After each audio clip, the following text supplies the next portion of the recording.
Media మిత్రులారా నా మాట రాసుకోండి. ఈ వరంగల్ పట్టణానికి హైదరాబాద్ నగరంలో ఉన్నట్టు ఔటర్ రింగ్ రోడ్డుతో పాటు అంతర్జాతీయ ఎయిర్పోర్ట్ ఎట్లయితే ఉందో మీకు కూడా వరంగల్ కు ఔటర్ రింగ్ రోడ్డుతో పాటు మీకు ఎయిర్పోర్టును నిర్మించి సరాసరి విమానం వరంగల్ దించే బాధ్యత మా ప్రభుత్వం తీసుకుంటది. వరంగల్ పట్టణానికి మహర్దశ కల్పించే బాధ్యత నేను తీసుకుంటా అని చెప్పి మా మిత్రులకు నేను తెలియజేస్తున్నా. మిత్రులారా, సాధించిన తెలంగాణ రాష్ట్రంలో 10 సంవత్సరాలలో అద్భుతాలు చేసి ఉండొచ్చు.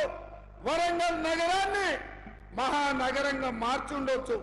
కానీ ఒక చెత్త, ఒక మురికి కూపంగా మీ వరంగల్ కు పట్టిన పెద్ద సమస్య మీ చెత్త ఎత్తే దిక్కులేని ప్రభుత్వం గత 10 సంవత్సరాలు